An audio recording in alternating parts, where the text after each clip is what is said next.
In this video, we're going to have a look at Arturia's beat-making solution on iPad called iSpark. Hey guys, JB here. Welcome to the channel. If you've never been here before and you want to learn all about music tech and looping, start now by clicking on the subscribe button, hit that bell, and you won't miss anything. So Arturia are well known in the music industry world for audio interfaces, hardware synthesizers, software synthesizers, control pads, and software. Now they brought a couple of apps to iPad which are recreations of other people's synthesizers. So the iMini is a recreation of Bob Moog's 1971 Mini MG. The iSem is a recreation of the 1974 Oberheim SEM synth. The iProfit is a recreation of the classic sequential circuit Prophet VS. And the iSpark is actually a recreation of Arturia's Spark system. Now the Spark system, now Spark 2, is a full drum system with expansion packs available on your computer, and Arturia brought that over to the iPad back in 2016. So why am I talking about an app that came out in 2016?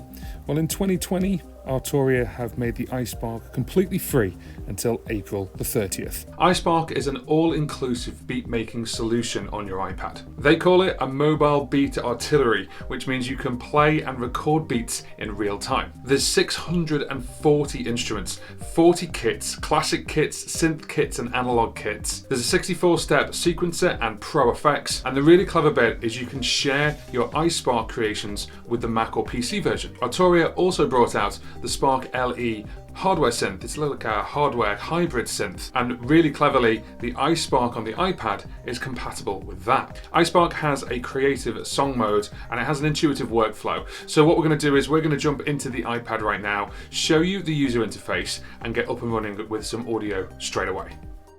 Okay, so you join us here on iSpark. This is the main page where you launch the iSpark for the first time.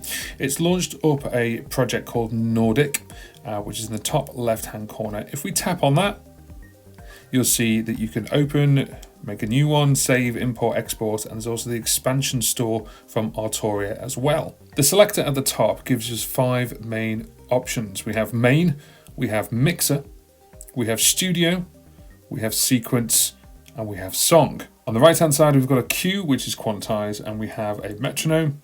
We have information, and gives you information about iSpark, which version it is, and to register it. This is also where you can find the video tutorials, the user guide, and then any FAQs as well. And then you'll see the word connect. This is where you can connect to a MIDI keyboard, whether you have a Spark LE, or if you want to connect to like Ableton Link, or with Bluetooth Whist. On the left hand side, underneath where it says Nordic, we've got our control center. So we've got record, we've got the stop button, and we've got the play pause, which I will now tap.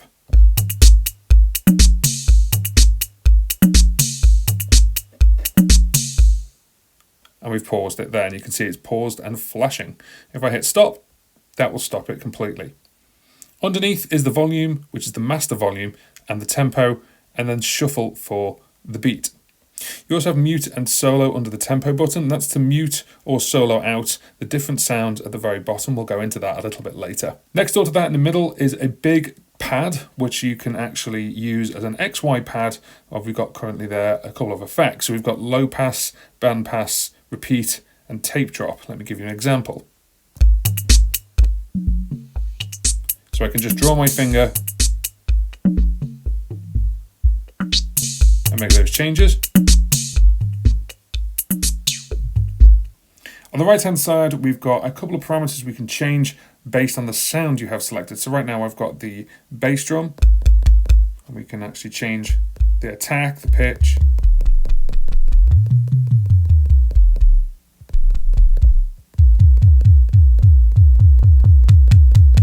Right in the middle of the screen on the left hand side, you can see pads, patterns, sequence, and tune. And this is where you would actually start to build the parts of your project. So we've got the different pads, so things like a kick drum, a snare, a different sound, maybe an effect.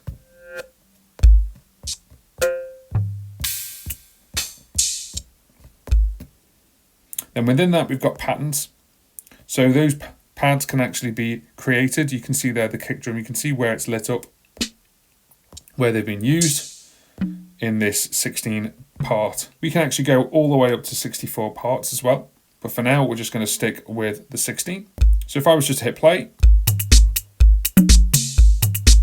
you can see them light up.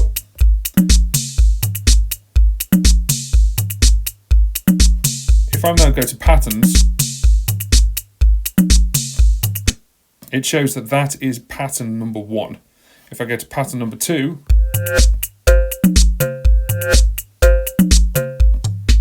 pattern number 3. One thing that's really nice is if I go to another pattern, it will queue it up for me until it goes to beat number 1.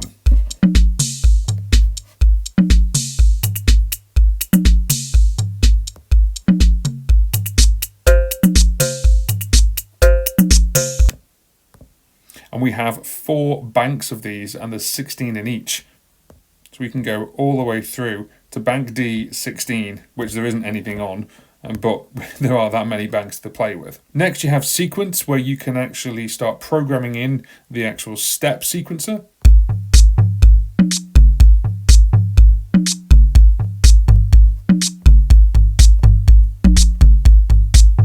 And then finally, we have tune. So you may have a sound like this. And what you want to do is you actually want to play it. It's the same sound, just changing the pitch. And we can actually incorporate that into our pattern. We've got the main name there in the middle. Then you've got arrays and copy. So you can do things like copy patterns, copy sequences, copy pads. And then next to that, you've got roller and looper. I really like this. So looper is exactly what it says on the tin. If we hit play and then I hit 1/4 or 1, it will loop it in that sense.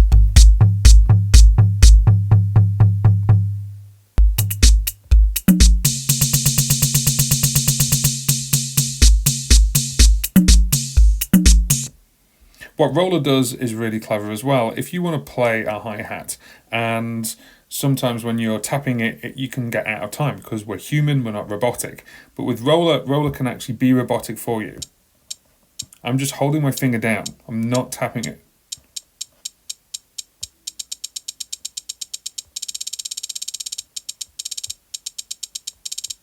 This means you can be really accurate. Now this is page 1 of 5, where we have the main, the mixer, the studio, the sequencer, and the song. So the next one along is mixer.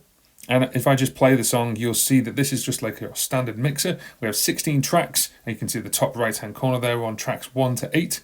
And then you've got 2 returns, and you've got a master as well.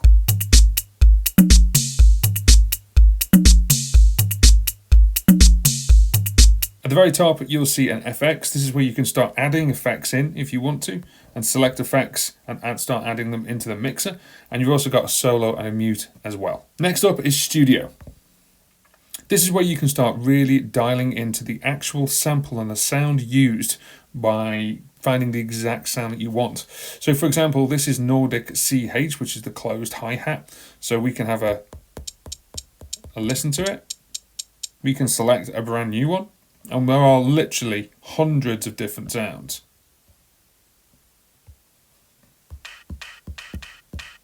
And it asked me if I want to load it onto pad number 3. I'm going to use that one, load onto pad number 3. So you can see this is very different. We have a load of controls here that we can start playing with and start altering that sound.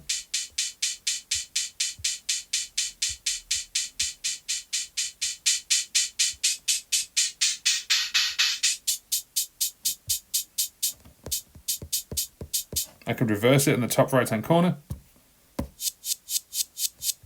and really start dialing in my sound. So now when I go back to main, that is the sound of my hat. That's the one I wanted. Now you can access the sequencer on the main page here right in the middle, which is the third one along. So you've got pads, patterns, and sequence. And you can just see the sequence for that one thing, depending on what you're using. If you want to see the sequence of all of them, this is where we go to it at the very top. So you have sequence at the very top next to studio, and this is all of them. You can see the sequence of all the pads. You can start writing things out yourself, and you can start going between 1 to 16. We can go right up to 64 if you want to as a step sequencer.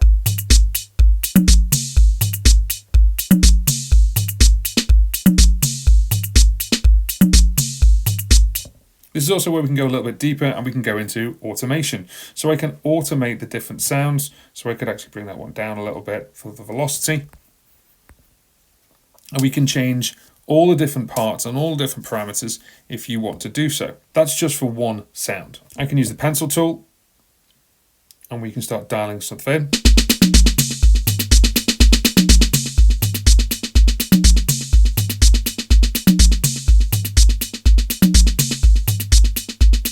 This one I really like, which is this up and down arrow. It means no matter which one I grab, it will actually adjust the volume of all of them relatively to each other. So I've just created a line there like that, but I can actually just use the pencil tool, just create a curve. And then if I just grab the up and down one, I can use that relative. So if I find it's too loud, but I want to keep the pattern, I can actually do that, which is really smart.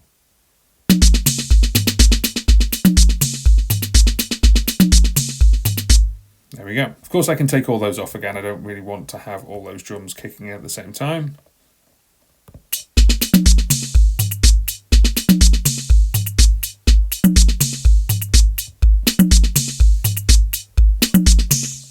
And give the feel that the drum is like padding out from a delay. But you could also add a delay if you want to as well. The next one after that is song. In order to understand song, it says select the patterns and drag and drop them onto the song chains below. So if you have a look here, we've got bank A, B, C, and D, and we've got A1 to 16, B1 to 16, etc., etc. So to edit these, what we have to do is we've got basically these different banks which we can go in sequence. So we can actually start playing with this and performing it as if it's just going one after the other. So you don't have to carry on hitting things automatically.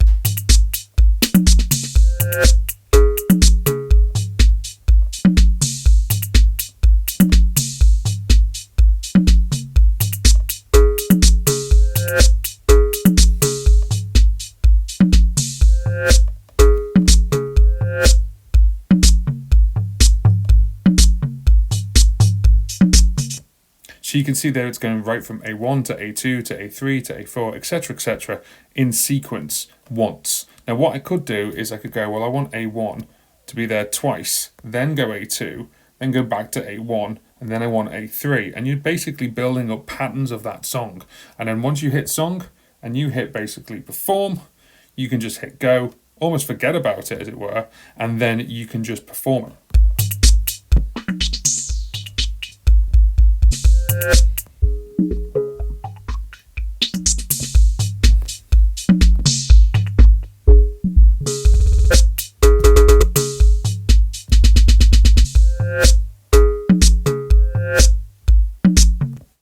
So this is one of those apps I'd really recommend going through the different presets for the different genres and also to figure out how certain beats are made, and you can have a look at so you can build better beats yourself. This is one that's called Engage. It's a little bit of drum and bass, and you can see if I just click the kick, you can see on the 32 steps, you can see where the kick has been put in, and you can see the snare there, the hi-hat, the open hat, where they've got the vocal which says engage. It's right at the very end there. Whereas if I go over to another one where we pick, we have a look at one called Red Planet. Let's just load that up. These are all different.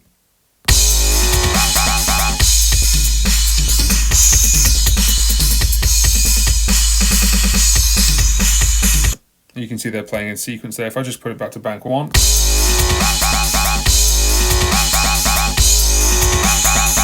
That's really quick, but obviously if you go to bank 10.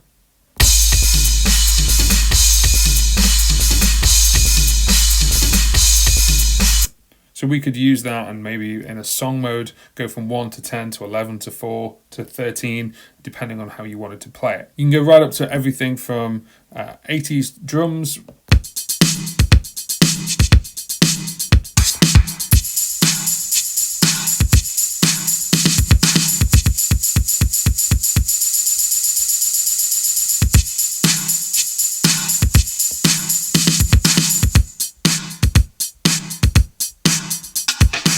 let's just say you're making a full performance. You could make a full performance on iSpark with a couple of different sounds, or let's just say you just want the drum kit. You could then click connect, and this is where you can have background audio on and connect it via MIDI to somewhere else. So that's the iSpark by Arturia. Now it has been out a little while, so have you used it? Have you tried it? What do you think about the workflow? How you can actually get things up and running? Could you use it live? Could you use it in a performance? Is it an inspiration tool to actually create new tracks on the go? Let me know what you think in the comments below. If you like the content of this video, then please do give it a thumbs up. It really helps me and helps the channel grow. And if you've seen a few of my videos, then you may consider subscribing to the channel as well. Click that bell and you'll know when my next video is coming out. If you want to support me a little bit further, you can do, and you can buy me a coffee on buymeacoffee.com. Thank you very much for watching, and we'll see you on the next one.